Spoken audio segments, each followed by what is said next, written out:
Doctor Jyotsna Jadhav यांच्यासाठी पुन्हा एकदा जोरदार टाळ्या वाजवा. मी त्यांच्या स्वागतासाठी विनंती करते. सुमन अक्का आहेत का? सुमन थोरात अक्का त्या समोर येते. आपले ज्येष्ठ पंच आहेत सुभाष थोरात, त्यांच्या त्या मिसेस सुमन अक्का वक्त्यांचं फुलगुच्छ देऊन स्वागत करतील.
वर्षापासून ते मेडिकल प्रॅक्टिसमध्ये आहेत. त्यांचं शिक्षण MBBS झालेलं आहे आणि 12 वर्षापासून एल शदाय मिनिस्ट्रीमध्ये त्या पास्टर म्हणून कार्यरत आहे.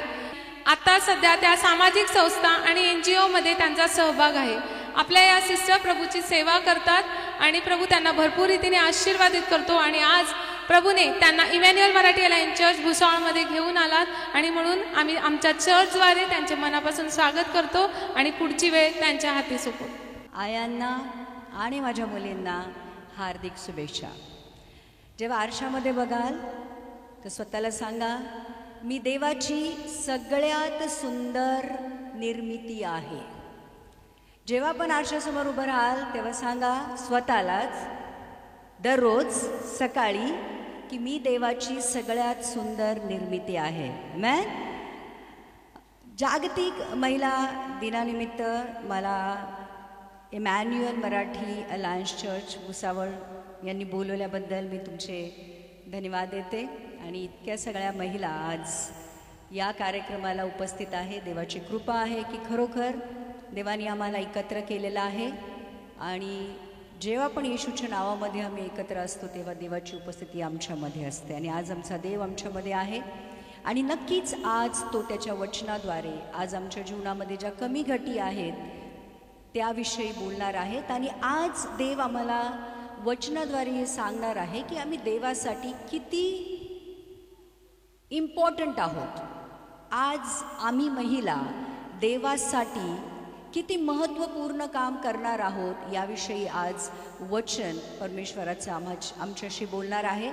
आणि थोडक्यात मी सांगेल की देवानी परमेश्वराने स्त्रीची निर्मिती का केली तर देवानी सगळी सृष्टी सुंदर बनवली. जी पृथ्वी बेडोल होती, सुनसान होती, अंधियारी होती आणि परमेश्वराने वचनाद्वारे ती सुंदर बनवली. सगळं काही सूर्य चंद्र तारे नद्या पशु पक्षी प्राणी झाडे सगळं बनवलं. आदामाला बनवलं आणि प्रत्येक प्राण्याला एक जोडीदार होता. आणि जेव्हा त्यांनी बघितलं की आदाम एकटा आहे, सगळ्या सृष्टीकडे बघितलं की सुंदर आहे, अतिसुंदर आहे, पण आदामाकडे बघून त्याला असं वाटलं की हे चांगलं नाही आहे, हे बरं नाही आहे. आणि मग त्यांनी आदामासाठी हवेला बनवलं. आणि हवेला बनवताना त्यांनी परत मातीचा पुतळा बनवून हवेमध्ये जीवनाचा श्वास टाकला नाही, तर आदामासाठी आदामामधून आदामाच्या फासळीमधून त्याने स्त्री बनवली. प्रियांनो, परमेश्वर जे काही आणि जसं काही करतो त्याच्या मागे एक खूप मोठी योजना आणि खूप मोठं कारण असतं. आदामासाठी जी परमेश्वराने स्त्री बनवली ती आदामामधून बनवली. आदामाच्या हाडामधलं हाड आणि मांसामधली मांस होती.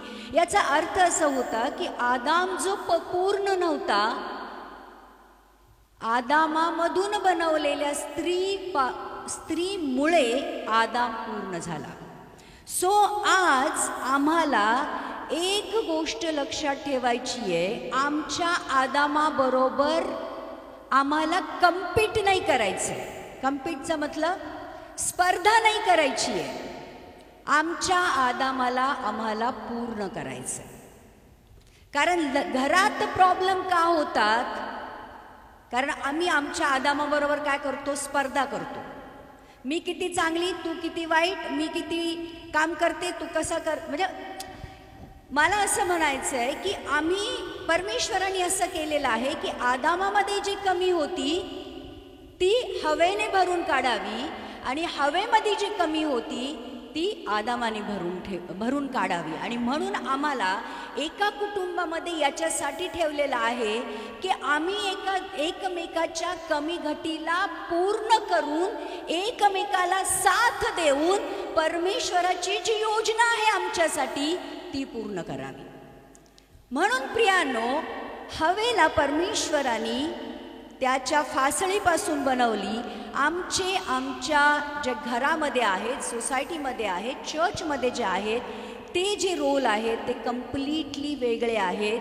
आणि त्याच्या फासळीपासून बनवली, त्याच्या हाडातलं हाड आणि मांसातलं मांस आहे. आता मला सांगा, तुमच्या हाताला जर लागलं तर तुमच्या डोळ्यातनं पाणी येतं, तुमच्या शरीरामध्ये सगळीकडे दुखतं.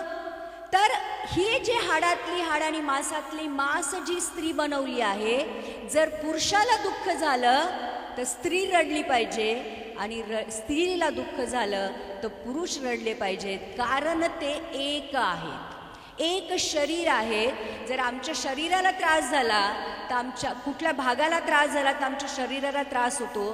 तर प्रियांनो, आम्ही एकमेकाच्या सुखदुःखात सहभागी असलं पाहिजे. देवाची आमच्यासाठी ही योजना आहे.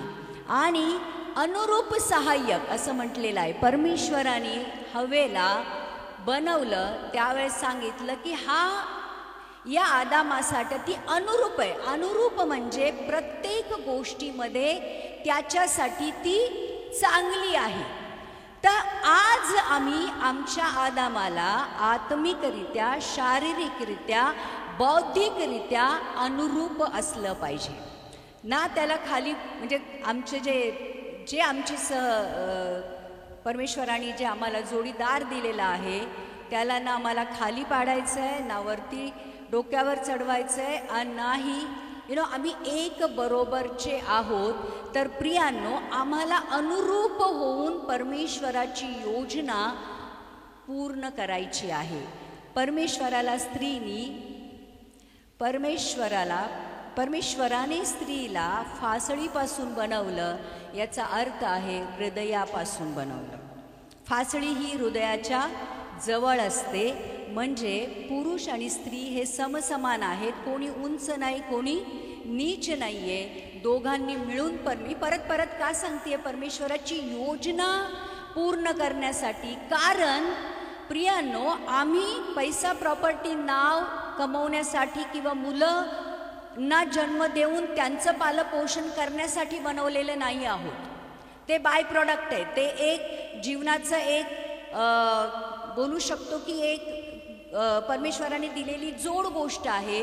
परंतु सगळ्यात महत्त्वाची गोष्ट ही आहे की परमेश्वराने जे कुटुंबाला बनवलेलं आहे त्यांनी स्वतःच्या योजनेसाठी बनवलेलं आहे. म्हणून जे स्त्री जी बनवलेली आहे ती फासळीपासून, हृदयापासून बनवलेली आहे. डोक्याच्या हड्डीपासून नाही बनवली की डोक्यावर घेऊन नाचावी, आणि नाही पायाच्या हड्डीपासून बनवली की पायाखाली तिला स्थान द्यावं. तर ती हृदयापासून बनवली आहे तर तिला हृदयामध्येच स्थान द्यावं असं परमेश्वराची योजना आहे. आणि जी स्त्री आहे तिला असं म्हटलेलं आहे की वुमनचा अर्थ होतो मॅन विथ वूम. मतलब त्याचा अर्थ असा होतो की पुरुष पण परमेश्वराने गर्भाशया बरोबर बनवलेला पुरुष म्हणजे वूम विथ मॅन विथ वूम. तर प्रियांनो, परमेश्वराने आम्हाला एक अशी ताकद दिलेली आहे, एक असं सामर्थ्य दिलेलं आहे ज्याच्याद्वारे परमेश्वराने बनवलेलं जीवन आम्ही या जगामध्ये घेऊन येतो. म्हणून स्वतः, म्हणून बघा, निर्मिती स्त्रीशिवाय पूर्ण होऊ शकत नाही. देवाने जे बनवलेलं जीवन आहे ते आम्ही आमच्या मध्ये ठेवतो आणि ते जीवन या जीवनामध्ये घेऊन येतो. आणि परमेश्वराची जे आशीर्वाद आहे की फलो फुलो पृथ्वी पर भर जाओ, ते आज आम्ही आमच्याद्वारे पूर्ण करत आहोत. तर स्त्री ही देवाच्या दृष्टीने खूप महत्त्वाची आहे, अनमोल आहे. आणि पुन्हा एकदा सांगेल, स्त्रीशिवाय उत्पत्ती, निर्मिती, सृष्टी पूर्ण होऊ शकत नाही. म्हणून स्त्रियांना मी स्पेशली सांगते की स्वतःला कमी लेखण्याची जरूर नाही. आम्ही इक्वली इम्पॉर्टंट आहोत. आम्ही परमेश्वरासाठी इक्वली, परमेश्वर आम्हाला तसंच प्रेम करतो. म्हणून जेव्हा परमेश्वराने आशीर्वाद दिले ते आदाम आणि हव्वेला दिले, फक्त आदामाला दिलेले नाहीये. तर प्रियांनो, आज लक्षात ठेवा, परमेश्वर आमच्यावर खूप प्रेम करतो. आणि आज माझा मेन संदेश आहे तो हा आहे की 2 स्त्रिया या जगामध्ये झाल्या आणि त्या 2 स्त्रियांमुळे जगाचा इतिहास बदलला. आणि त्या 2 स्त्रियांमध्ये, त्या स्त्रियांविषयी आज आपण ऐकणार आहोत. आणि हे वचन खूप सामर्थ्यशाली याच्यासाठी आहे की ज्याला कळालं त्याने आपल्या नाही, फक्त आपल्या जीवनाला नाही, परंतु आपल्या कुटुंबाच्या, आपल्या चर्चच्या आणि समाजाच्या ज्या जीवनामध्ये आपण आहोत त्याला आपण बदलू शकू, जर आम्ही आज हे वचन खरोखर आत्म्याने ग्रहण करू. तर 2 स्त्रियांविषयी आपण बोलणार आहोत. एक स्त्री आहे उत्पत्तीमधली पहिली स्त्री हव्वा, आणि दुसरी स्त्री जी नव्या करारातली आहे मरिया. या 2 स्त्रियांनी जगाचा इतिहास बदलला आणि आज आपण त्यांच्याविषयी ऐकणार आहोत. जी हवा होती प्रियांनो, तिने देवाची एकच आज्ञा होती ती मोडली आणि मरियेने देवाची आज्ञा मानली. हवा आदिमाता होती, जीवन देणारी होती. मरिया जीवन देणाऱ्याला या जगामध्ये घेऊन येणारी होती. आमेन. हवेने आपल्या जीवनाचा उद्देश जो परमेश्वराने तिच्यासाठी ठेवला होता तो विफल केला आणि मरियेने तिच्या जीवनाचा उद्देश आपल्या जीवनाद्वारे सफल केला. हवेने दुःख जगामध्ये हवेने या जगामध्ये दुःख घेऊन आली पापामुळे, आणि मरिया या जगामधून दुःख घेऊन जाणाऱ्या येशूला या जगामध्ये घेऊन आली. आमेन. हवेमुळे आदामाला एदेन बागेतनं बाहेर जावं लागलं. तर स्त्रिया खूप मोठा रोल प्ले करतात आदामाच्या आत्मिक जीवनामध्ये सुद्धा, की हवेमुळे आदामाला एदेन बागेतनं बाहेर जावं लागलं आणि मरियेमुळे दुसऱ्या आदामाद्वारे मानव जातीला स्वर्गाची दारं उघडली गेली. स्त्रीच्या निर्णयामुळे खूप काही बदलू शकतं. आणि म्हणून मी पुन्हा सांगेन, दोघींच्या निर्णयामुळे मानव जातीचं, फक्त त्यांचं नाही परंतु मानव जातीचं भविष्य बदललं. आणि म्हणून आज आपण या दोघींच्या जीवनाच्या तुलनेद्वारे बघणार आहोत की आम्ही हवा आहोत की आम्ही मरिया आहोत. आणि प्रियांनो, खरोखर आजचं वचन आज आमचे आत्मिक डोळे उघडणारे असणार आहे. आणि आजची जी स्त्रीची भूमिका आहे, स्वतःच्या जीवनामधली, घरामधली, चर्चमधली, समाजामधली आणि जिथे पण आम्ही काम करतो तिथली खूप महत्त्वाची आहे. आणि आज लक्षात घ्या प्रियांनो, स्त्री कुणाचं ऐकते, स्त्री कुणाचं ऐकते याच्यावर खूप साऱ्या गोष्टी डिपेंड करतात की ती तिच्या जीवनात आणि तिच्या जीवनाद्वारे सगळ्यांवर त्याचा किती परिणाम करू शकते. आमेन. हवा जी आहे, हवाने स्वर्गातून पडलेल्या स्वर्गदूताचे ऐकले, लक्षात घ्या. आणि मरियेने स्वर्गातून पाठवलेल्या परमेश्वराने पाठवलेल्या स्वर्गदूताचं ऐकलं. दोघींनी कुणाचं ऐकलं? स्वर्गदूताचं ऐकलं. पण एकीने स्वर्गातनं खाली पाडलेल्या स्वर्गदूताचं ऐकलं. आणि आपण जर उत्पत्तीच्या अध्यायाचं 3ऱ्या अध्यायाचं पहिलं वचन वाचूया. उत्पत्ती 3:1.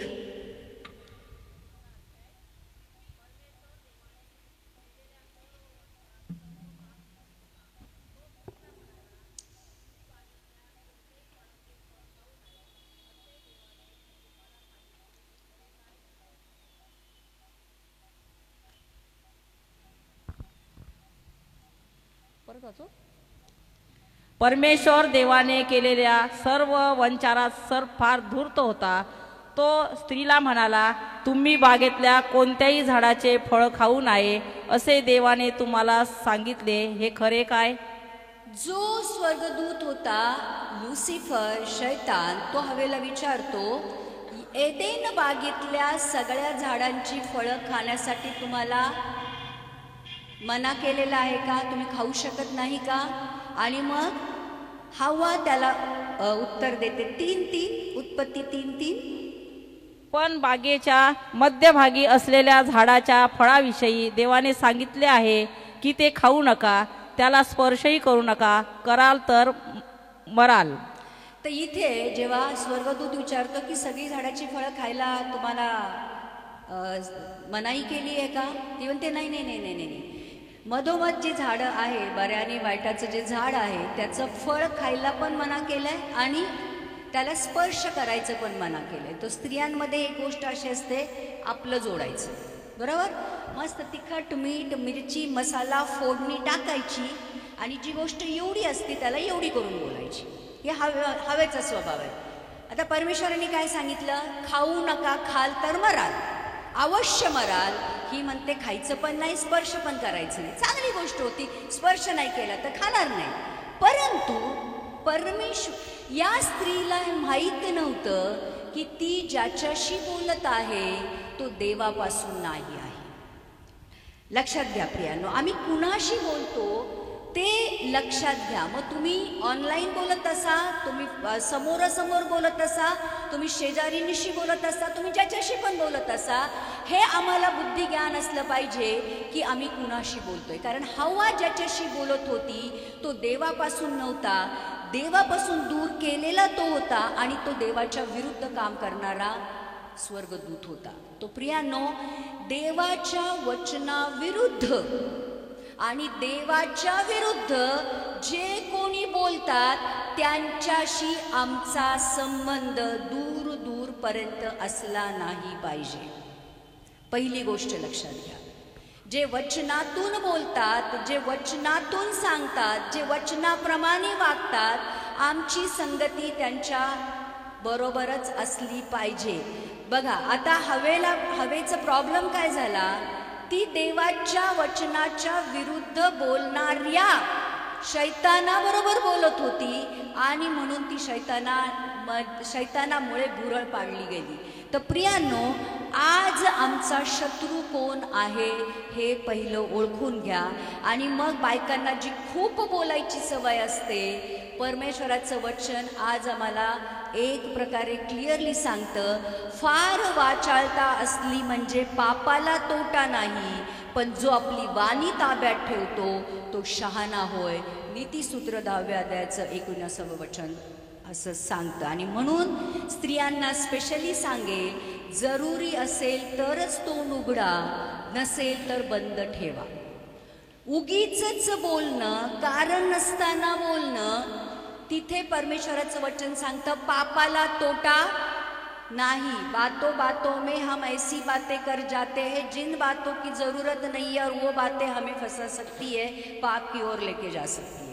म्हणून व जितकं आम्ही कमी बोलू तितकं आम्ही पापाला कमी वाव देऊ. तो प्रियांनो, जास्त बोलणं पण स्त्रीसाठी चांगलं नाहीये. आणि इतके दिवस ते फळ तिला माहिती होतं की देवानी सांगितलं की खायचं नाही, स्पर्श पण करायचं नाही, चला ठीक आहे.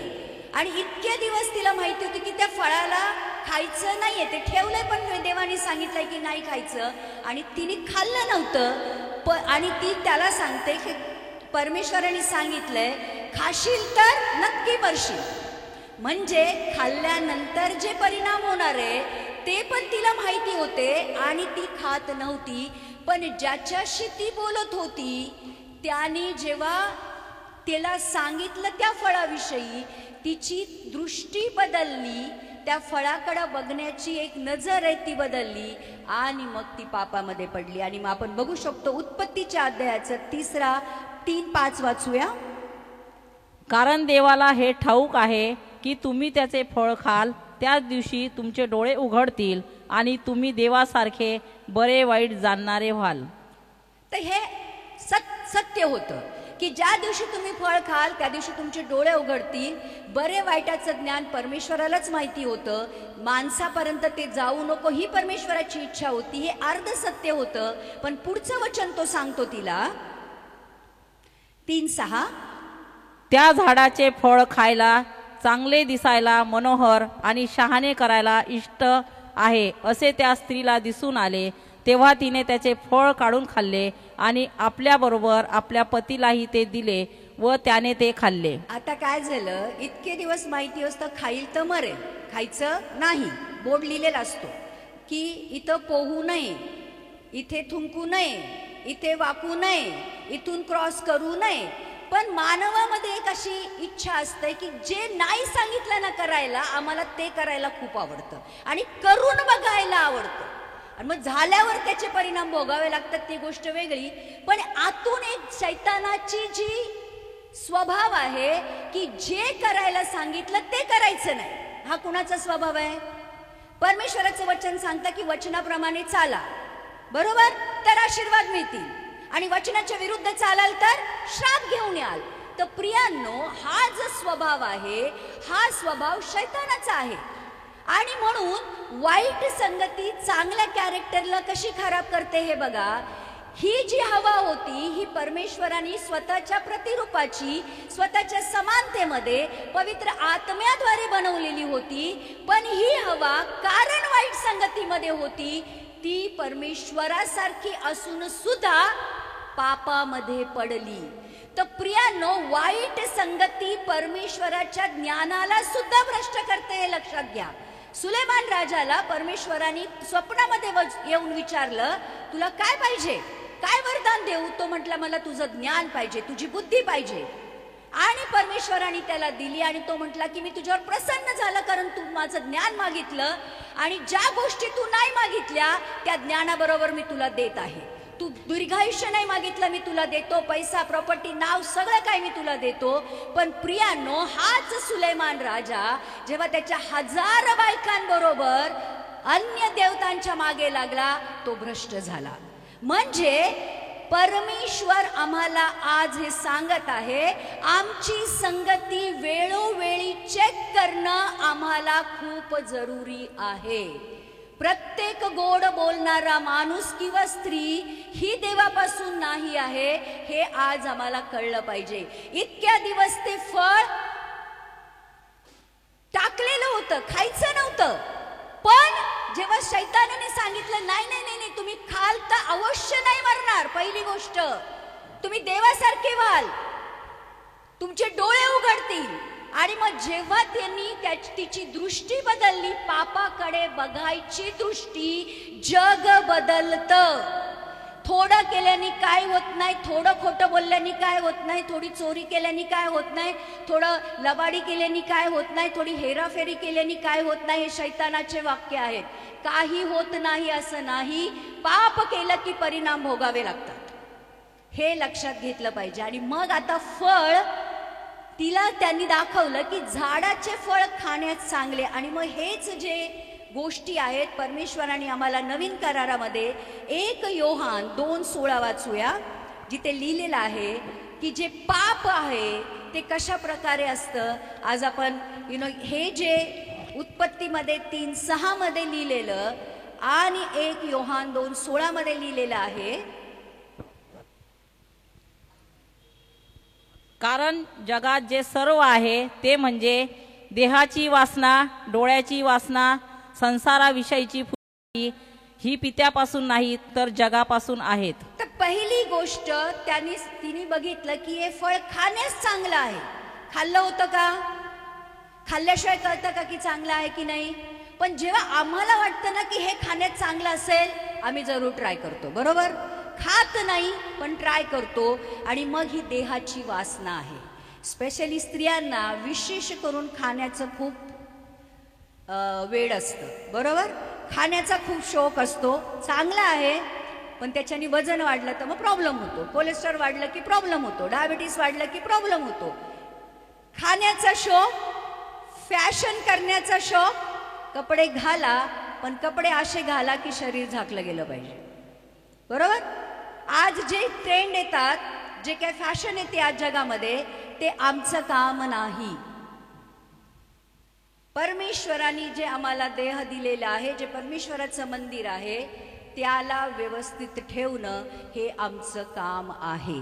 प्रियांनो, लक्षात ठेवा, हे शरीर परमेश्वराच्या आत्म्याचं मंदिर आहे.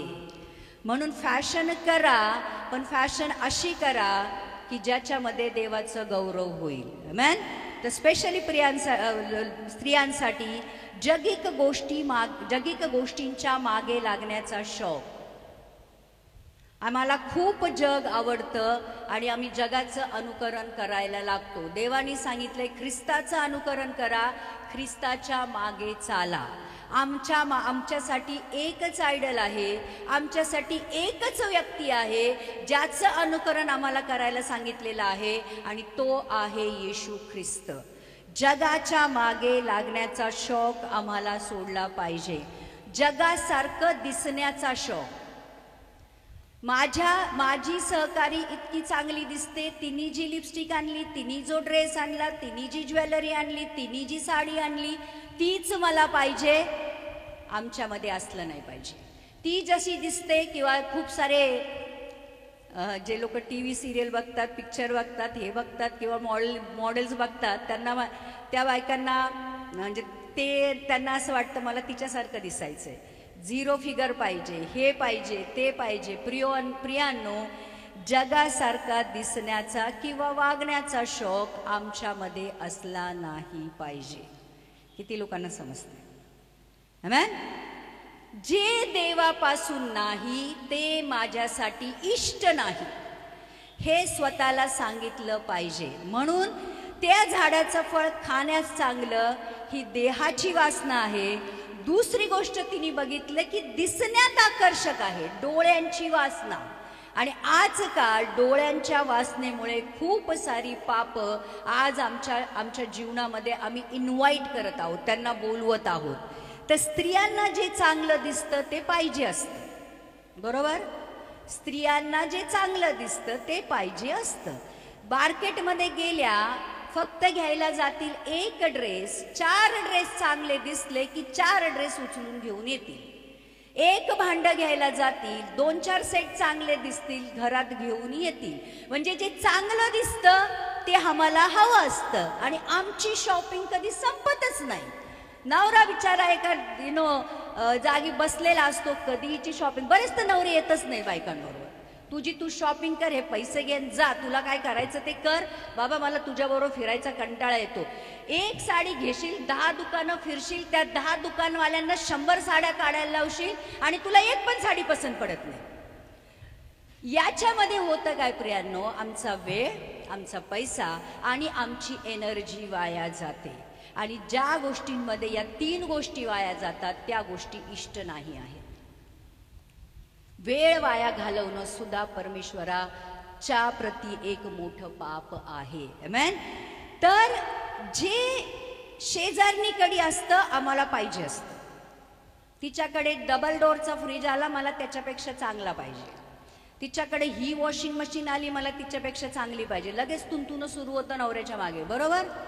तिच्याकडे काय 8 इंची 10 इंची TV आहे, माझ्याकडे 12-15 इंची TV पाहिजे. प्रियांनो, ही कंपॅरिझन पण आमच्यामध्ये असली नाही पाहिजे. हा आहे डोळ्यांचा किंवा डोळ्यांची वासना.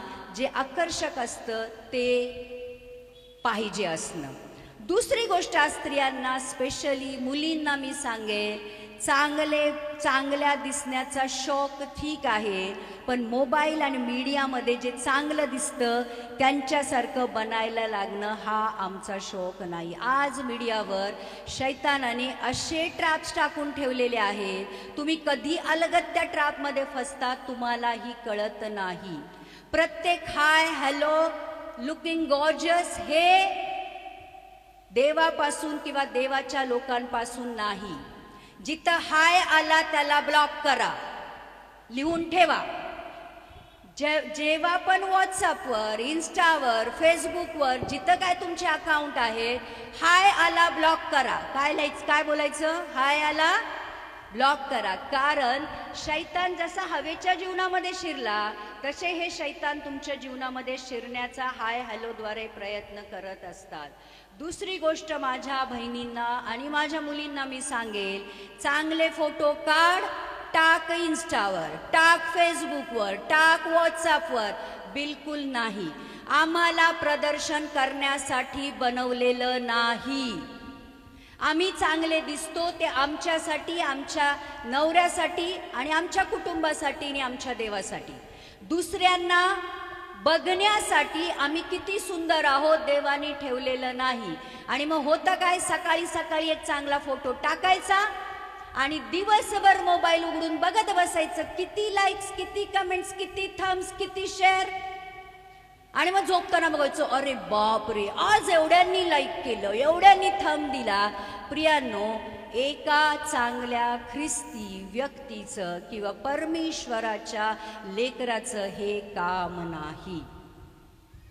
लक्षात घ्या, हे शैतानाचे ट्रॅप्स आहेत आणि शेवटच्या दिवसासाठी हे खूप वाढत जाणार आहे. आणि हे तुम्हाला कधी कुठे कसं फसवेल हे तुम्हालाही कळणार नाही. आता AI नावाचं अजून एक टेक्नॉलॉजी आलेली आहे, तेव्हा लक्षात ठेवा, तुमच्या सोशल अकाउंटवर तुम्ही काय टाकताय हे पहिलं चेक करा. आणि प्रत्येक जी गोष्ट आमच्या आयुष्यात घडते ती फेसबुकवर आणि इन्स्टावर आलीच पाहिजे असा कुठे नियम नाही आहे. आमचं पर्सनल लाईफ पर्सनलच ठेवलं गेलं पाहिजे, कुणापर्यंत ते गेलं नाही पाहिजे. शैतानाने त्यांच्या पर्सनल लाईफमध्ये इंटरफिअर केलं का? तुमच्या खाण्यापिण्याची देवानी व्यवस्था केली नाही, तुम्हाला फळं खायला मना केली आहे. काय जरूर होती? ते देवामध्ये हवे नादामध्ये होतं ना. तिसऱ्याला त्याच्यामध्ये नाक खुपसायची काय जरूर होती? देवाची ती लेकरं होती, देव त्यांचं पालन पोषण करत होता. पण प्रियांनो, शैतान जेव्हा आमच्या आयुष्यात येतो त्यावेळेस तो आम्हाला म्हणतो, का ग तुझा नवरा तुझ्याकडे बघत नाही का ग? काय तुझी काळजी घेत नाही का ग? तुझी पोरांनी तुला टाकून दिलंय का ग? तुझी साडी का ग अशी? तुझी हे का ग तसं? का ग बारीक झाली? काय घरामध्ये त्रास आहे? हे शैतानाची काम आहे. कोणी पण तुमच्या पर्सनल लाईफ मध्ये जेव्हा डोकावायला लागतं ना प्रियांनो, समजायचं की शैतानाच्या डोक्यामध्ये आता काहीतरी आहे, तुमच्या चांगल्या सुखी संसाराला दृष्ट लागणार आहे. तो प्रत्येक जो आवाज आहे आणि जो आवाज तुमच्या कुटुंबाविरुद्ध, तुमच्या पर्सनल जीवनाविरुद्ध, तुमच्या देवाविरुद्ध, तुमच्या पास्टर विरुद्ध, तुमच्या चर्च विरुद्ध जर उठत असेल त्याला तिथेच बंद करा. सांगायचं, बोलायचं नाही. या गोष्टींबद्दल माझ्या बरोबर बोलायचं नाही. आणि मग बघा, शैतानाच्या कितीतरी योजना आम्ही असफल करू शकतो. आमेन. वरून किती चांगले दिसतो यापेक्षा आतून किती चांगले आहे हे बघायचा प्रयत्न करा. आम्हाला परमेश्वराने सांगितलंय, आमचं शरीर जर आत्म्याचं मंदिर आहे तर आमच्या जीवनातनं आत्म्याची फळं दिसली पाहिजेत. आणि आत्म्याची फळं काय? प्रेम, आनंद, शांती, धीरज, कृपा, भलाई, विश्वास, नम्रता आणि संयम. तर हे दाखवा. जगाला जर खरंच काय दाखवायचं असेल तर आत्म्याची फळं दाखवा. किती माझ्या बहिणींना समजत आहे? मैं तिसरी गोष्ट तर सांगत आहे, तिला वाटतं की शहाणं बनवण्यासाठी इष्ट, बुद्धी देण्यासाठी इष्ट, संसाराची फुशारकी. आम्हाला असं वाटतं माझ्यासारखं शहाणं या जगामध्ये कोणी नाहीये. स्पेशली बायकांना असं वाटतं. मी खूप शहाणी आहे. ज्या दिवशी माझ्या मनामध्ये हा विचार येतो की मी खूप शहाणी, सगळ्यांना काही कळत नाही, समजायचं कोण एंटर केलाय?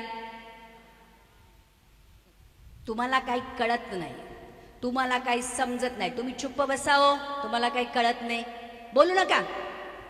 कुणाचं आलं? बायकांना कळतंय कुणाविषयी बोलते, काय बोलते. लेकराला म्हणले गप रे, तुला काय कळतंय? जे पण आहे, स्वतःला शहाणं समजण्याचा स्वभाव हा शैतानामध्ये आहे. आम्हाला खूप गर्व असतो. मी पण एक स्त्री आहे, मलाही माहिती स्त्रिया कशा असतात. आम्हाला जरा काही पैसा आला की गर्व येतो, एखादी गाडी आली की गर्व येतो, 2000-5000ची साडी आली की गर्व होतो, आम्ही चांगले दिसायला असले की आम्हाला गर्व होतो, 4-2 वचनं आमची पाठ असली की गर्व होतो, थोडं स्टेजवर मिरवायला मिळालं की आम्हाला गर्व होतो. फॅमिलीचा गर्व असतो, माझा पोरगा इंजिनियर, माझा पोरगा डॉक्टर, माझा पोरगा फॉरेनला गेला, लगेच आम्हाला कॉलर ताट होते. प्रियानो, कुठल्याही प्रकारचा गर्व हा परमेश्वरापासून नाही आहे, हे लक्षात ठेवा.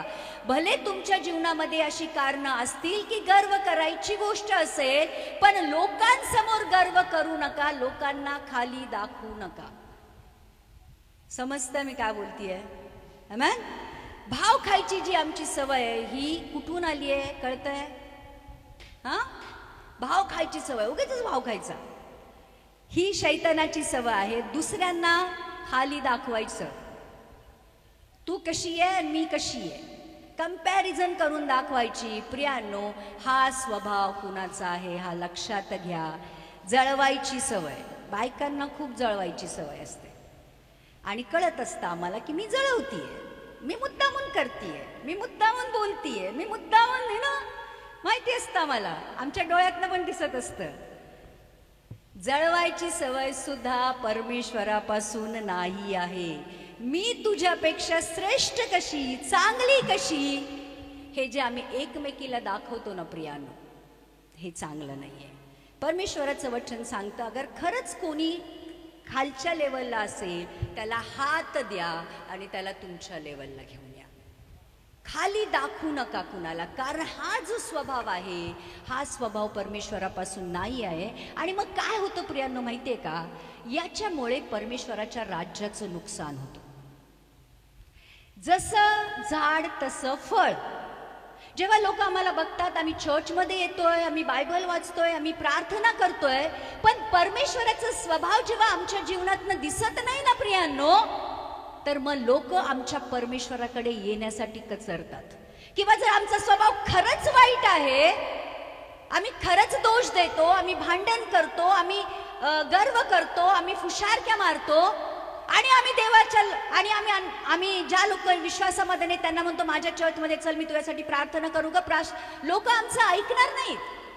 पण खरोखर आत्म्याची फळं जर आम्ही दाखवली तर त्या चांगल्या स्वभावामुळे लोक आमच्या देवाकडे येतील. किती लोक समजतायत? आणि आज आत्मे जिंकणं हे आमच्यासाठी प्रायोरिटी आहे. म्हणून आमचा स्वभाव कसा आहे हे चेक करून बघणं खूप जरुरी आहे. आणि लक्षात ठेवा, मला सांगा, हवा चांगली होती जेव्हा परमेश्वराने बनवली? हो की नाही? हो की नाही? चांगली होती. परमेश्वराचा आत्मा तिच्यामध्ये होता. परमेश्वर दररोज स्वर्गात येऊन दोघांशी बोलत होता. सहभागिता होती. दुःख होतं, कष्ट होतं नाही. अश्रू होते, मृत्यू होता नाही. स्वर्ग परमेश्वराने पृथ्वीवर आणून ठेवला होता आदाम आणि हवेसाठी. आणि कशामुळे बर्बाद झालं सगळं? सैताना बरोबर बोलण्याने, फक्त बोलण्याने. कशाने? मला सांगा, शैतानाने फळ काढलं, तिच्या तोंडात कोंबलं, तिला जबरदस्ती खायला लावलं, गन लावली, पिस्तूल लावलं? नाही, फक्त तिचे विचार बदलले. आणि शैतान आज तेच करत आहे. आमचे विचार बदलतो आणि विचारामुळे आमचा स्वभाव बदलतो, आमची नजर बदलते. आमच्या कुटुंबाविषयी कोणतरी सांगता, अरे तुझा नवरा तुझ्याबद्दल असं बोलत होता, तुझी ननंद अशी बोलत होती, तुझी सासू तर अशी करत होती. आणि आमची नजर बदलते आणि आमच्या चांगल्या कुटुंबाचा नाश व्हायला लागतो, कारण कोणीतरी तिसरं येऊन आमच्या कुटुंबाबद्दल कमेंट करतं. आणि समजा असतील जरी घरामध्ये त्रास प्रॉब्लेम, आम्हाला सहनशीलतेचा आत्मा दिलेला आहे, आम्हाला सेवेचा आत्मा दिलेला आहे आणि जे ते करतील त्याचं प्रतिफळ आम्हाला स्वर्गामध्ये मोठं दिलेलं आहे. तो प्रियांनो, सहन करणं हा सुद्धा परमेश्वराचा स्वभाव आहे. येशू ख्रिस्त क्रूस सहन करू शकतो, तर त्या येशू ख्रिस्तासाठी घरातला त्रास सहन नाही करू शकत. किती जण समजतायत? तर जर शैतान अशा सगळ्या गोष्टी आमच्या डोक्यात टाकत असेल, लक्षात घ्या, बोलण्यातनं हवेने परमेश्वराची तिच्यासाठी असलेली, तिच्या बरोबर राहण्याची, तिच्यामध्ये राहण्याची, अनंत काळाचं जीवन, एक स्वर्गामध्ये जगण्याची जी योजना होती ती फक्त बोलण्यामुळे फसली गेली. आणि म्हणून प्रियांनो, कुणाशी बोलतो हे लक्षात ठेवा. आता आपण बघूया मरिया कुणाशी बोलत होती. मॅन, ही फॉलन एंजल बरोबर बोलत होती, ही देवाने पाठवलेल्या गब्रियल नावाच्या स्वर्गदूताशी बोलत होती. तर उत्पत्तीमध्ये निवडलेली, जेव्हा हवेने फळ खाल्लं, आदामाला दिलं, दोघांनी फळ खाल्लं, दोघांचे डोळे उघडले आणि त्यांच्याच समोर परमेश्वराने उत्पत्ती 3:15 मध्ये एक अभिवचन दिलं आणि त्या अभिवचनामध्ये असलेली जी स्त्री मरिया, आपण तिच्याविषयी ऐकणार आहोत. 3:15 उत्पत्ती. आणि ती व स्त्री तुझे संतान व तिची संतान ह्यांच्यामध्ये मी परस्पर वैर स्थापित करील, तो तुझे डोके फोडील व तू त्याची टाच फोडशील. इथे एक गोष्ट आहे प्रियांनो, परमेश्वराने जेव्हा हवेने शैतानाचं ऐकलं आणि आज शैतान आणि आमच्यामध्ये डिरेक्टली वैर आहे, बायबलमध्ये लिहिलेलं आहे. आणि मग जी संतान स्त्रीद्वारे या जगामध्ये येणार होती, येशू ख्रिस्त, तो आणि शैतान एकमेकामध्ये युद्ध होणार होतं एक प्रकारे. आणि येशू ख्रिस्त शैतानाच्या डोक्याला पायाखाली चिरडणार होता आणि शैतान त्याच्या पायाला डंख करणार होता. तर हे जे अभिवचन होतं, ही जी स्त्री होती ती मरिया होती. आणि मरियेला परमेश्वराने असंच निवडलेलं नव्हतं, हे लक्षात घ्या. अशी कुठली रॅन्डम स्त्री त्यांनी निवडलेली नव्हती, कारण मरियेमध्ये पण काही क्वालिटी होत्या ज्याच्याद्वारे येशू ख्रिस्त या जगामध्ये आला. आणि जेव्हा लूककृत शुभवर्तमानाचं 1 अध्यायाचं जेव्हा 28वं वचन आम्ही वाचतो, तेव्हा परमेश्वराचं वचन सांगतं 1:28, लूक 1:28. देवदूत तिच्याकडे आत येऊन म्हणाला, हे कृपा पावलेली स्त्री, कल्याण असो, प्रभू तुझ्या बरोबर असो. हे कृपा पावलेली स्त्री, तुझं कल्याण असो, प्रभू तुझ्या बरोबर आहे. स्वर्गदूत देवाचा संदेश घेऊन मरियेकडे, कृपा तुझ्यावर झाली ठेव. मग तो तिला सांगतो की मरियेच्या जीवनाची परमेश्वराची योजना काय आहे. हा स्वर्गदूत तिला सांगतो की तू एक पुत्र प्रसवशील आणि त्याचं नाव तू येशू ठेव. आणि ही एक 14-15 वर्षाची मुलगी सांगते की देवा, म्हणजे स्वर्गदूताला बोलते की मला पुरुष माहित नाही, हे कसं होईल, हे कसं होऊ शकतं.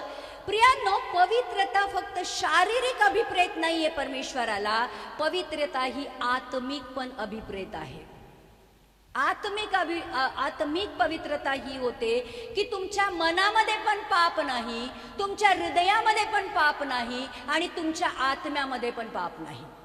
शारीरिक व्यभिचारच व्यभिचार नसतो, कारण परमेश्वराच्या नियमाप्रमाणे कुणाकडे आम्ही कुदृष्टीने जरी बघितलं तरी सुद्धा परमेश्वराच्या नजरेमध्ये तो व्यभिचार आहे. म्हणजे ही जी स्त्री होती, हिच्या मध्ये कुठल्याही प्रकारचा बोलू शकतो की दुष्टपणा नव्हता. ही पवित्र, शुद्ध, निष्पाप अशी मुलगी होती. आणि तिच्याकडे जेव्हा स्वर्गदूत येतो आणि तिला म्हणतो की तू येशूला जन्म देशील, आणि ती म्हणते की हे कसं होईल, कारण मला पुरुष माहित नाही. याचा अर्थ ती पवित्र होती. आणि मग लूकाकृत शुभवर्तमानाचं 1:35 वाचूया. देवदूताने उत्तर दिले, पवित्र आत्मा तुझ्यावर येईल आणि परात्पराचे सामर्थ्य तुझ्यावर छाया करील, मग तो तिला म्हणून त्याचा जन्म होईल, त्याला पवित्र देवाचा पुत्र असे म्हणतील. पवित्र आत्म्याचं सामर्थ्य तुझ्यावर उतरून येईल, कारण ती सुद्धा पवित्र होती. प्रियांनो, हे लक्षात घ्या. आणि मग जेव्हा ती म्हणते 1:38 मध्ये लूककृत शुभवर्तमानाच्या, तेव्हा मरिया म्हणाली, पहा मी प्रभूची दासी, आपण सांगितल्याप्रमाणे मला हो. मग देवदूत तिच्यापासून निघून गेला. जेव्हा ती म्हणते की तुझ्या वचनाप्रमाणे मला हो, तू सांगितल्याप्रमाणे मला हो, प्रियांनो, ती जेव्हा आज्ञा पालन तिने केलं तेव्हा परमेश्वराचा आत्मा वचनाला घेऊन आला आणि मरियेद्वारा राजांचा राजा, प्रभूंचा प्रभू, स्वर्गीय परमेश्वर, सर्व सामर्थी, सर्व ज्ञानी, स्वर्ग आणि पृथ्वीचा निर्माण करता या जगामध्ये आला. खूप मोठी गोष्ट आहे. आम्ही येशू या जगामध्ये आला, आम्ही ख्रिसमस साजरा करतो, पण आम्हाला कळत नाही त्याच्या मागची किती मोठी एक योजना परमेश्वराची होती की देव जगामध्ये आला, देवाने जगामध्ये वस्ती केली, आमच्या बरोबर देव राहिला आणि देव एका स्त्रीद्वारे या जगामध्ये आला. तो प्रियांनो, आज आमच्या स्त्रियांची जबाबदारी आहे की जसं देवांचा देव, प्रभूचा प्रभू मरियेद्वारा या जगामध्ये आला, इमॅन्युअल परमेश्वर पहिल्यांदा मरिये बरोबर राहिला. 9 महिने मरियेच्या पोटामध्ये इमॅन्युअल परमेश्वर राहिला. किती मोठी गोष्ट आहे प्रिया. आज किती धन्य गोष्ट आहे तिच्यासाठी. आणि मग आज आमचे जीवन जर स्वच्छ असेल तर आजही तो पवित्र आत्मा आमच्यावर उतरून येईल आणि प्रत्येक वचन जे परमेश्वर आहे त्या प्रत्येक वचनाला आम्ही देहधारी करू शकतो. किती बहिणींना हे आत्मिक सत्य कळलं. जर जीवन स्वच्छ असेल, जीवन पवित्र असेल, तर तो पवित्र आत्मा आजही प्रत्येक वचनाला देहधारी करण्याचं काम करू शकतो आमच्याद्वारे. प्रत्येक वचन जी बायबलमध्ये लिहिलेली आहे ती प्रत्येक वचन आम्ही सत्यात आणू शकतो जर आम्ही स्वच्छ असू, पवित्र असू आणि परमेश्वराच्या वचनाप्रमाणे चालणारा असू. तो प्रियांनो, कुठलीही गोष्ट स्त्रियांना अशक्य होणार नाही. आज आम्ही मरिया बनू शकतो. किती लोकांना समजतं हे आत्मिक सत्य. गब्रियल स्वर्गदूत मरियेला धन्य, देवाची कृपा, अनुग्रह पावलेली असे संबोधतो. आज आमचा आदर्श प्रियांनो मरिया असली पाहिजे की स्त्रियांमध्ये तिला धन्य म्हटलं गेलं. आज आम्हाला किती लोक धन्य म्हणतात. आज आमच्या स्वभावाला बघून, आज आमच्या कॅरेक्टरला बघून, आज आमच्या जे काय आहे ते बघून किती लोक आमच्याविषयी एक चांगली साक्ष देतात. मी जज नाही करत आहे, डेफिनेटली मी कुणालाही जज करत नाही आहे. मी एक स्टेटमेंट असं करते की आमच्या स्वभावाला बघून जर स्वर्गदूत, स्वर्गातला स्वर्गदूत, देवाने पाठवलेला स्वर्गदूत मरियेविषयी ही साक्ष देतो की तू धन्य आहेस, देवाची कृपा आणि अनुग्रह पावलेली स्त्री आहे. काय आज देव स्वर्गात न बघून आमच्याकडे ही साक्ष देऊ शकतो? आज विचार करायची वेळ आलेली आहे प्रियांनो. आणि म्हणूनच जर आम्ही खरोखर मरियेसारखं पवित्र असून पवित्र आत्म्याने चालणारे, वचनाने चालणारे, वचनाला जन्म देणारे असू तर आज आम्ही आमच्या घराला, आमच्या चर्चला, आमच्या सोसायटीला बनवू शकतो. कारण स्त्रिया घराला बनवतात पण आणि स्त्रिया घराला तोडतात पण. स्त्रियांची आज खूप मोठी जबाबदारी आहे प्रियांनो. लेकरांचे पहिले शिक्षक आम्ही आहोत. कारण नवरा दिवसभर बाहेर असतो, स्त्री मुलाबरोबर किंवा आपल्या लेकराबरोबर 24 तास असते. आम्ही कुठले संस्कार देतो त्यांना, काय शिकवतो हे त्यांच्या आयुष्यभर त्यांना पुरतं. तर स्त्रिया या त्यांच्या लेकरांचे पहिले शिक्षक आहेत. आमची लेकरं आम्हाला कशी बघतात? प्रार्थना करताना बघतात की फेसबुक, व्हॉट्सअपवर बघतात? आमची लेकरं आम्हाला स्तुती आराधना करताना बघतात की रील्स आणि सिरियल बघताना बघतात? आमची लेकरं आम्हाला देवाची वचनं बोलणारी बघतात की निंदा नालस्ती, पीठ पीछे बातें करणारी बघतात? आज आमची लेकरं आम्हाला चर्चला जाताना बघतात की शॉपिंग आणि अजून कुठे जाताना बघतात. प्रियांनो, आज आमची लेकरं आम्हाला वचनाप्रमाणे चालणारी बघतात की जगाप्रमाणे चालणारी बघतात. आणि मग आमच्या लेकरांना जेव्हा आम्ही चांगल्या गोष्टी शिकवतो आणि ते पहिलं बघतात की माझी आई तसंच करते, प्रियांनो, त्यांनाही करायला प्रॉब्लेम होत नाही. आमेन. तर आज जर योसेफासारखं त्रासामध्ये असून सुद्धा पुढे जाऊ, तो योसेफासारखं आपल्या कुटुंबाला वाचवू शकतो. कळालं? योसेफालाच त्याच्या कुटुंबाने पकडून दिलं, जेल म्हणजे खड्ड्यामध्ये टाकलं, विकलं, मारायचा प्रयत्न केला, पण त्यांनी देवाला नाही सोडलं, देवाच्या योजनेला नाही सोडलं. तो पुढे चालत राहिला आणि त्या योसेफाद्वारे त्याच्या कुटुंबाचं कल्याण नाही, मृत्यूमधनं वाचणं झालं. आज जर आम्ही आमच्या कुटुंबाच्या पुढे चालत राहू, तो एक दिवस असा येईल की आमचे जे उद्धार न पावलेले लोक, आमचे जी लेकरं, आमचे जे कोणी आप्तगण असतील, ज्यांना आतापर्यंत ख्रिस्त माहीत नाहीये, जर आम्ही विश्वासामध्ये आत्म्याने, वचनाने, सत्याने जर चालत राहू, तर आम्ही आमच्या लोकांसाठी एक मार्ग बनवू की पुढे जाऊन ते बघतील आमच्या जीवनाद्वारे, आमच्या साक्षीद्वारे की याचा देव खरा आहे, हिचा देव खरा आहे, हिचा देव प्रार्थनेचं उत्तर देणार आहे. तो प्रियांनो, आज आम्ही आमच्या आप्तजनांना आमच्या कॅरेक्टरद्वारे, आमच्या वागण्याद्वारे, आमच्या स्वभावाद्वारे बदलू शकतो. कितीतरी वेळा असं ऐकायला मिळतं, हेच शिकवतात का चर्चमध्ये? येऊ का तुझ्या पास्टरकडे? हेच सांगितलंय का भांडण करायला? हेच सांगितलंय का? हेच शिकवलंय का? हे शब्द आम्हाला ऐकले नाही पाहिजे. समजतंय ना? दुनिया काही पण बोलू दे, कुटुंब काही पण बोलू दे, कुणी काही पण बोलू दे, आपली वचनं आणि आपला देव कधीच सोडायचा नाही. वचनाने चालाल, वचन रक्षण करेल, वचन पुरवठा करेल, वचन तुम्हाला घेऊन चालेल. पण वचनाला सोडून जाल तर मग शैतान तयार आहे. गरजणाऱ्या सिंहासारखा तोंड फाडून उघडं बसलेला आहे की कधी तुम्हाला पकडेल आणि खाऊन टाकेल.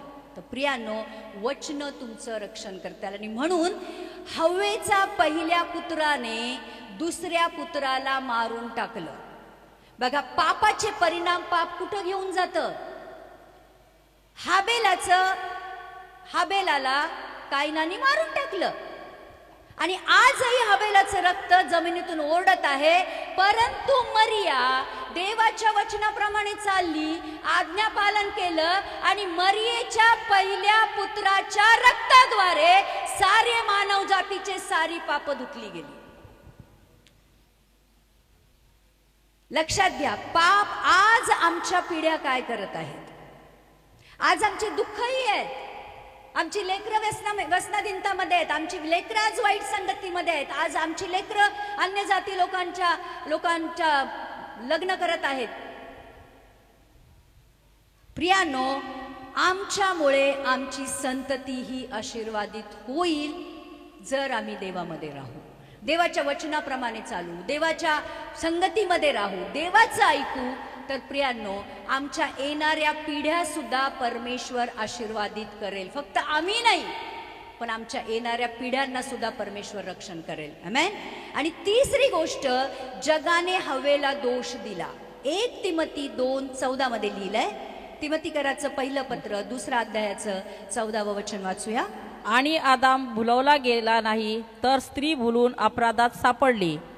तथापि मर्यादेने विश्वास, प्रीती व पवित्रता ह्यात त्या राहिल्यास बालकाला जन्म देण्याच्या योगे त्याचे तारण होईल. आजही स्त्रीला दोष दिला जातो की तुझ्यामुळे पाप आलं.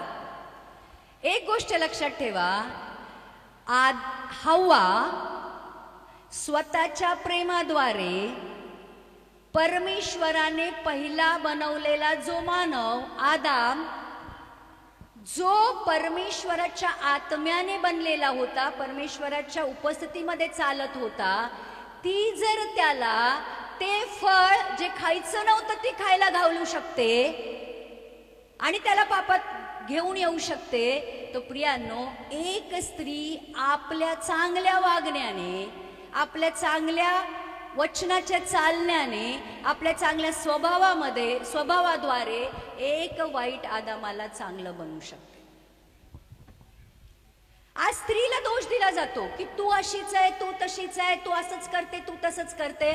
प्रियांनो, आज स्त्रीला दोष दिला जातो, पण वचन हे सांगतं, जर स्त्री मर्यादेमध्ये राहील, विश्वासाने चालेल, प्रीतीमध्ये राहील, पवित्रतेमध्ये राहील, तर मुलांना जन्म देण्याच्या द्वारे जे काही आज आमच्यावर लांछन आहे ते आम्ही पुसून काढू शकतो. आमेन. आणि लिहिलंय, मरियाला धन्य बोललं गेलं. जी परमेश्वराची आज्ञा पाळेल तिला परमेश्वर सुद्धा धन्य बोलेल. परमेश्वर सुद्धा तिला अनुग्रह आणि कृपा पावलेली स्त्री म्हणेल. पण प्रियांनो, आजही जर आम्ही शैतानाच्या ट्रॅप मध्ये अडकत असू तर मग आमच्यासारखे अभागी आम्हीच. आमेन. तो आज प्रियांनो मला हे सांगायचं आहे, पुन्हा एकदा आपली संगती कुठली आहे हे चेक करा. मैत्रिणी नसतील चालेल, शेजारी नसतील चालेल, आप्तगण नसतील चालेल, एकटंच राहा पण परमेश्वराबरोबर राहा. अशा संगतीमध्ये राहा जे परमेश्वराचं भय मानतात, जे परमेश्वराच्या वचनाप्रमाणे चालतात. बघा, 2 मार्था जेव्हा एकत्र येतात तेव्हा कंप्लेंट करतात, निंदा नालस्ती करतात, एकमेकीचं उकरून काढतात. पण जेव्हा 2 मरियम एकत्र येतात तेव्हा स्तुती आराधना करतात, वचन बोलतात आणि एक पडली तर तिच्यासाठी प्रार्थना करतात, दुसरी जर प्रॉब्लेम मध्ये असेल तर तिच्यासाठी प्रार्थना करतात. आणि म्हणून परमेश्वर मरियमला म्हणतो, मार्थेला म्हणतो की मार्थे तू खूप गोष्टींची चिंता करतेस आणि स्वतःला कष्ट देतेस, परंतु मरियमने एक चांगला वाटा उचलून घेतलेला आहे, तो तिच्यापासून कधी घेतला जाणार नाही. आणि मरियमने हा वाटा घेतला होता, येशू ख्रिस्ताच्या पायाजवळ बसून त्याची वचनं ऐकायचं.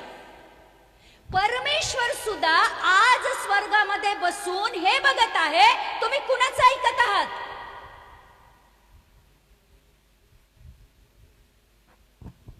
प्रियांनो, आज खरोखर या शेवटच्या दिवसामध्ये मी तुम्हाला सांगते, दिवस खूप वाईट आहेत आणि आम्ही जाणतो की खूप वाईट दिवस आलेले आहेत. खूप सताव आहे, त्रास आहे, प्रॉब्लेम्स आहेत, महागाई आहे, पाप आहेत, सगळं काही आहे.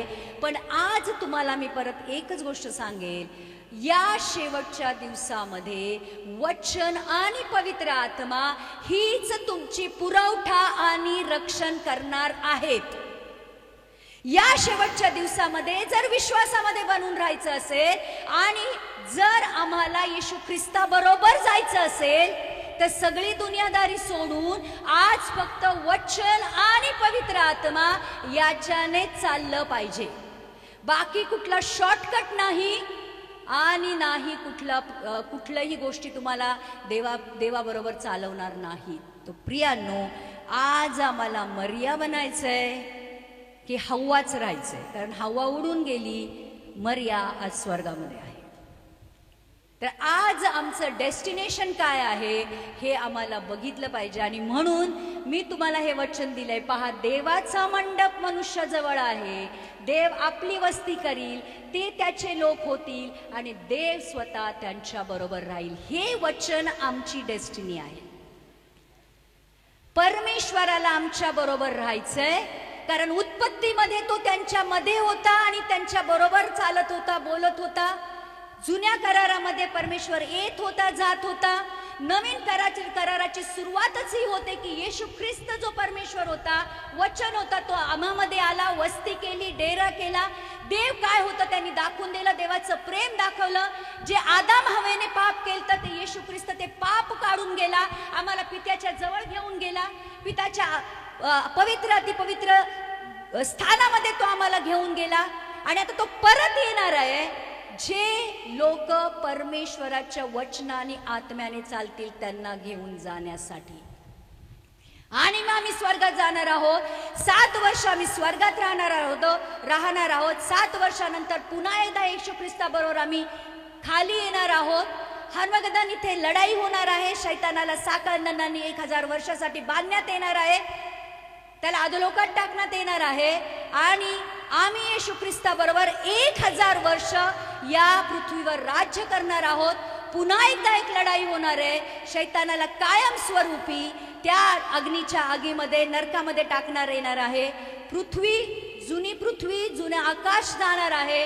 परमेश्वर नवीन पृथ्वी नवीन आकाश बनवणार आहे. नवीन येरुशलेम वरतून उतरणार आहे आणि मग सार्वकालिकासाठी आम्ही असं परमेश्वराबरोबर राहणार आहोत. आणि मग पुढचं वचन सांगितलेलं आहे, त्यावेळेस अश्रू नसणार आहेत. परमेश्वर आमचे अश्रू पुसेल, दुःख नसतील, कष्ट नसेल, मरण नसेल आणि सार्वकालिक जीवनासाठी आम्ही परमेश्वराबरोबर राहू.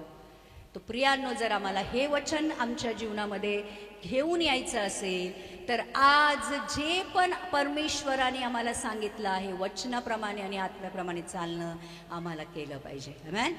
आपण प्रार्थना करूया, धन्यवाद करूया परमेश्वराचा या वचनासाठी. यस फादर, धन्यवाद करतो Prabhuji.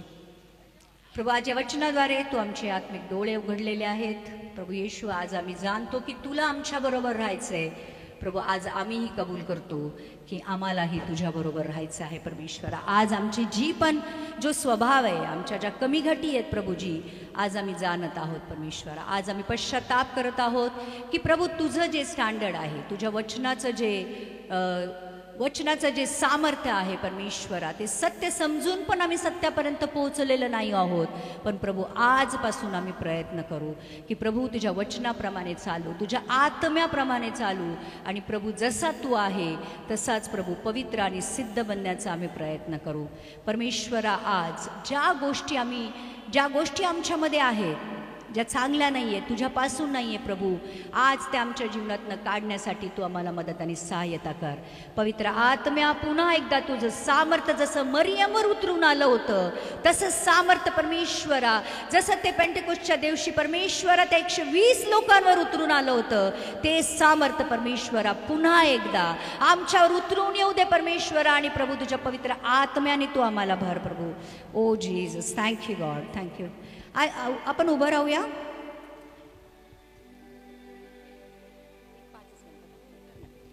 Jesus, thank you God, thank you Father, thank you Holy Spirit. ओ शिहाला गादी दीदी परमेश्वराचं, आज आपण आपले डोळे नेत्रबंद करूया आणि परमेश्वराला, जो ख्रिस्त क्रुसावर आमच्या पापांसाठी मेला, आज त्याला आठवूया.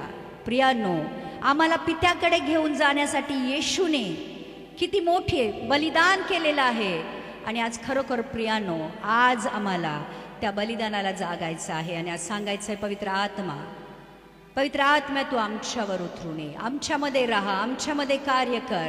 आज आम्ही पश्चाताप करत आहोत. खरोखर बाप्पा, वचन माहीत होती, सत्य माहीत होतं, परंतु आम्ही ऐकलं नाही प्रभूजी. पण प्रभू, आज खऱ्या मनाने आम्ही पश्चाताप करत आहोत.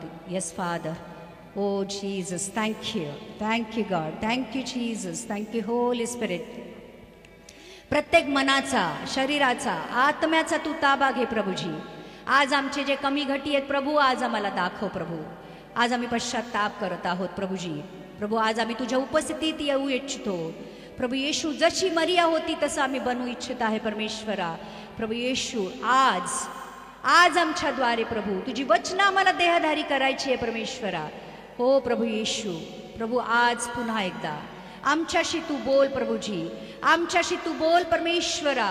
हो जीसस, थँक्यू. तुझ्या रक्ताने आम्हाला साफ कर, तुझ्या रक्ताने आम्हाला साफ कर आणि तुझ्या पवित्र आत्म्याच्या सामर्थ्याने आम्हाला भर परमेश्वरा. हो प्रभू येशू, तुझ्या आत्म्याची आम्हाला खूप गरज आहे प्रभूजी. Oh Jesus, thank you God, thank you father, thank you holy spirit, thank you God, thank you.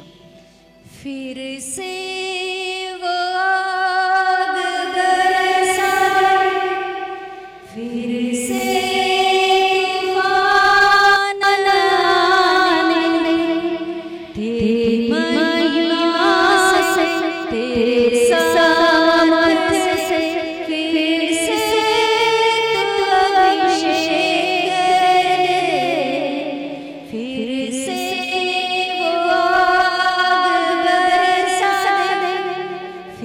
से तूफान आने दे, तेरी महिमा से, तेरे सामर्थ से फिर से तू अभिषेक कर दे।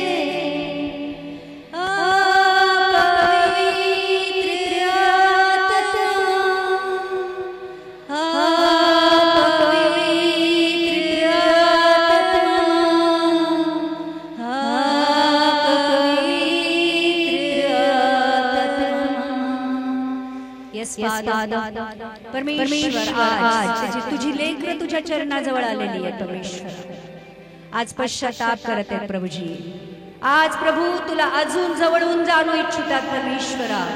तुझी योजना आज जी तुझ्या लेकरांसाठी आहे परमेश्वरा तू पूर्ण कर प्रभूजी। प्रत्येक बहिणी बरोबर तू बोल परमेश्वरा, प्रत्येक बहिणी बरोबर तू बोल परमेश्वरा। प्रभू येशू आज त्यांची कष्ट, त्यांचे दुःख, त्यांचे त्रास, त्यांचे अश्रू प्रभू तू जाणत आहे। आज माझ्या बहिणीनो परमेश्वर तुम्हाला सांगत आहे की तुमचे कुठलेही कष्ट वाया जाणार नाहीये। तुमच्या प्रत्येक अश्रूला परमेश्वराने बुदलीमध्ये भरून ठेवलेला आहे। तुमची प्रत्येक प्रार्थना जी तुम्ही गुडघ्यावर येऊन रात्र केलेली आहे परमेश्वर ती खाली जाऊन देणार नाही। परमेश्वर तुमचं दुःख जाणतो। परमेश्वराला माहिती आहे, परमेश्वराला माहिती आहे तुमच्या जीवनात किती कष्ट आहे, किती सताव आहे, किती किती किती प्रकारचं कमी घटी आहे। परमेश्वर सगळं काही जाणतो प्रियानो। परमेश्वर तुमच्या बरोबर आहे। जसं मरियेला तो म्हणत होता भिवू नको मी तुझ्या बरोबर आहे। आज तोच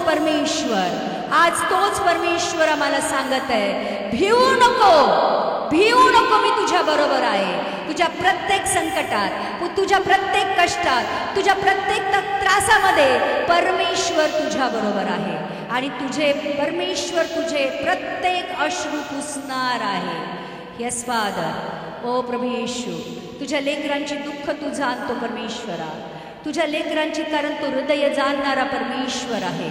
तो तुमच्यापासून दूर नाही आहे, तो तुमच्या मध्ये आहे आणि तो तुमच्या बरोबर आहे प्रियानो। यस फादर, हो धन्यवाद करते परमेश्वर। ओ धन्यवाद परमेश्वर, धन्यवाद परमेश्वर, धन्यवाद। आज आमच्यामध्ये अशा बहिणी आहेत ज्यांची लेकरं आज त्यांच्यापासून दूर आहेत। त्यांच्या लेकरांनी त्यांना टाकून दिलेलं आहे आणि आज ते खूप दुःखी आहेत। परमेश्वर तुम्हाला सांगत आहे प्रियानो एक दिवस तुमची लेकरं तुमच्या जवळ येतील। हिम्मत सोडू नका, धीर सोडू नका, तुमची लेकरं तुमच्या जवळ परत येतील। काही माझ्या बहिणी आहेत त्यांचे आप्तगण, त्यांचे प्रियजन परमेश्वरापासून दूर आहेत। प्रार्थना करणं सोडू नका प्रियांनो, प्रार्थना करणं सोडू नका, त्यांच्यासाठी प्रार्थना करत राहा। एक दिवस तुम्ही पाहाल की तुमचे प्रियजन, तुमची मुलं, तुमचा नवरा, तुमचा भाऊ, तुमचे पिता देवाजवळ असतील, देवाच्या विश्वासामध्ये असतील। यस फादर, ओ धन्यवाद परमेश्वरा, धन्यवाद परमेश्वरा। चांगलं करणं सोडू नका, चांगल्याचा बदला वाईट मिळत आहे म्हणून आज खूप साऱ्या बहिणींच्या जीवनामध्ये दुःख आहे। मी एवढं चांगलं करते पण मला दुःख का? प्रियानं तुमचं चांगलं परमेश्वराने बघितलेलं आहे आणि प्रतिफळ देणारा जग नाही परंतु परमेश्वर आहे। चांगलं करत राहा, मदत करत राहा, प्रार्थना करत राहा, परमेश्वरासाठी आत्मे जिंकत राहा। प्रतिफळ देणारा परमेश्वर आहे, प्रतिफळ देणारा परमेश्वर आहे प्रियानं। आज माझ्या खूप साऱ्या बहिणी आजारामध्ये आहे, डायबिटीज, ब्लड प्रेशर आणि थायरॉइड। येशूच्या नावामध्ये परमेश्वर ठीक करत आहे। कमरेचं दुखणं, पायाचं दुखणं, गुडघ्याचं दुखणं परमेश्वर आज बरं करत आहे। येस फादर, परमेश्वराचा आत्मा आज खूप साऱ्या माझ्या बहिणींवर उतरून येत आहे, खूप साऱ्या लेकरांवर उतरून येत आहे येशूच्या नावामध्ये। Receive it by faith. खूप साऱ्या माझ्या बहिणींना ते दाखवत आहे, आज दर्शन देत आहे, आज आतून आवाज येत आहे मी तुझ्या बरोबर आहे, घाबरू नको मी तुझ्या बरोबर आहे, मी तुला विसरलेलो नाहीये। यस फादर, परमेश्वराचा आत्मा उतरून येत आहे। हो जीसस, परमेश्वराची अद्भुत शांती जी आमच्या विचाराच्या पलीकडली आहे परमेश्वर तुमच्या हृदयामध्ये टाकत आहे। Yes father, oh Jesus thank you, oh Jesus thank you, oh पवित्र आत्मा, मी तुझा धन्यवाद करतो परमेश्वरा. छातीतली गाठ विरगळत आहे, माझ्या बहिणीच्या छातीमध्ये गाठ आहे परमेश्वर, ती काढत आहे. Yes father. फायब्रॉइड जात आहे. Yes father. ॲसिडिटी, लिव्हरचे प्रॉब्लेम, फॅटी लिव्हर स्पेशली निघून जात आहे येशूच्या नावामध्ये. किडनीचे आजार बरे होत आहेत येशूच्या नावामध्ये. युट्रसचे प्रत्येक आजार येशूच्या नावामध्ये बरे होत आहेत. Oh Jesus, thank you God, thank you father. Osteoarthritis, spondylosis येशूच्या नावामध्ये जात आहे. हो प्रभू येशू, आज खूप साऱ्या माझ्या बहिणींना आत्मिक शांती मिळत आहे, आत्मिक शांती मिळत आहे, आत्मिक शांती मिळत आहे. आणि आज याच माझ्या बहिणींमधून परमेश्वर खूप साऱ्या बहिणींचा उपयोग त्याच्या राज्यासाठी करणार आहे. आज आमच्यामध्ये पास्टर्स आहेत, इव्हँजलिस्ट आहेत, आज आमच्यामध्ये भविष्यवक्ते आहेत. Yes, receive your anointing, receive your anointing as a prophetess, as an evangelist, as a pastor. Jesus, तुम्हाला परमेश्वर बोलवत आहे. तुमचं नाव घेऊन परमेश्वराने तुम्हाला बोलवलेलं आहे. Yes father. परमेश्वराची तुमच्यासाठी योजना खूप मोठी आहे प्रियांनो. येस फादर, तुम्हाला जग बदलण्यासाठी बोलवलेलं आहे. आज स्वतःचं जे कॉलिंग आहे प्रभूजीचं, येशूचं, तुमच्या जीवनावरचं त्याला समजून घ्या प्रियांनो. Yes father. आज आमच्यामध्ये दोन माता आहेत, त्या नेहमी प्रार्थनेमध्ये असतात, त्या नेहमी प्रार्थनेमध्ये असतात. आज त्या मातांना मला सांगायचं धन्यवाद, धन्यवाद. तुमची एकही प्रार्थना खाली जाणार नाही. परमेश्वर तुमच्या प्रत्येक प्रार्थनेचं उत्तर देणार आहे. दोन माता ज्या आज आमच्यामध्ये आहेत, ज्या कंटिन्युअसली वर्षानुवर्ष प्रार्थना करत आहे. परमेश्वर सांगत आहे तुमच्या प्रार्थना खाली जाणार नाही. येशूच्या नावामध्ये तुमची लेकरं जी आज व्यसनाधीनतामध्ये आहेत देवाकडे येणार आहेत. आज तुमचा पती जो वाईट संगतीमध्ये आहे, व्यभिचारामध्ये आहे, आज तो परत तुमच्याकडे येत आहे येशूच्या नावामध्ये, येशूच्या नावामध्ये. Yes father. आज जी कर्ज आहे अद्भुतरित्या परमेश्वर आज मदत पाठवत आहे, ती सगळी कर्ज निघून जात आहे. Yes father. आज खूप साऱ्या महिला आहेत, आत्मिक शांती नाहीये, झोप येत नाही, टेन्शन आहे, चिंता आहे. येशू ख्रिस्ताच्या नावामध्ये आज ते जात आहे. Yes father, yes father. Oh धन्यवाद करतो परमेश्वरा, धन्यवाद करतो परमेश्वरा, धन्यवाद करतो प्रभू तुझ्या उपस्थितीसाठी आणि तुझ्या वचनासाठी. Yes father. Oh Jesus, thank you, thank you father, thank you Jesus, and thank you Holy Spirit, thank you Holy Spirit. Yes Father, thank you. Hallelujah. Praise the Lord. God bless you all.